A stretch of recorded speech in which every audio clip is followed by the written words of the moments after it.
జనాలకి ఇప్పుడు ఒకే పెద్ద డౌట్‌గా మారిపోయింది. అసలు ఈ మధ్య కాలంలో రిలీజ్ అవుతున్న సినిమాల కలెక్షన్స్ నిజమా? లేకపోతే సినిమా సభ్యులు డప్పు కొట్టుకుంటున్నారా? నిజంగానే సినిమా కలెక్షన్స్ సాధిస్తే పర్వాలేదు. పెట్టిన ప్రొడ్యూసర్స్‌కి ఆ డబ్బులు కాస్తో కూస్తో సెట్ అవుతుంది. కాదు పెద్ద హీరోల సినిమాలు నెగెటివ్ టాక్ వస్తే ఎలా? నెక్స్ట్ వాళ్లకు పెద్ద అవకాశాలు రావు అన్న భయంతో ప్రొడ్యూసర్స్ ఆ తలనొప్పులు భరిస్తూ సినిమాకి కలెక్షన్స్ రాకపోయినా కూడా సినిమా అన్ని వందల కోట్లు కలెక్ట్ చేసింది, ఇన్ని వందల కోట్లు కలెక్ట్ చేసింది అంటూ రాంగ్ కలెక్షన్స్ బయట పెడుతున్నారా? ఇదే విధంగా జనాలు మాట్లాడుకుంటున్నారు. దానికి ప్రధాన కారణం కొద్దిసేపటి క్రితం 'గేమ్ చేంజర్' సినిమాకి సంబంధించిన మొదటి కలెక్షన్ బయటకు రావడం. రీసెంట్‌గా శ్రీ వెంకటేశ్వర క్రియేషన్స్ ట్విట్టర్ వేదికగా 'గేమ్ చేంజర్' మొదటి రోజు కలెక్షన్స్‌ని అఫీషియల్‌గా ప్రకటించింది.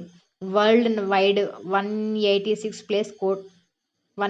ప్లస్ కోట్లు 'గేమ్ చేంజర్' సినిమా కలెక్ట్ చేసింది అంటూ అఫీషియల్‌గా ప్రకటించింది చిత్ర బృందం.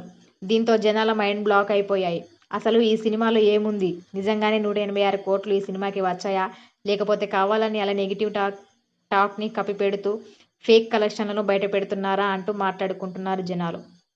దానికి ప్రూఫ్స్ కూడా బయటపెడుతున్నారు.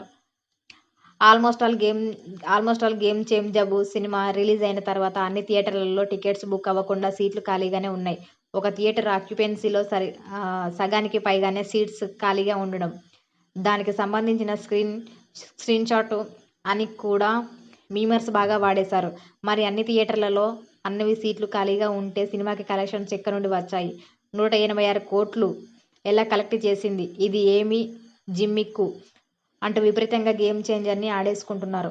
మధ్యలో ప్రొడ్యూసర్ దిల్ రాజును కూడా స్టూట్‌గా ట్రోల్ చేస్తున్నారు. నిజంగానే 'గేమ్ చేంజర్' సినిమా 186 కోట్లు కలెక్ట్ చేసిందా? లేకపోతే ఇదంతా తెర వెనుక జరిగిన మ్యాజిక్‌నా?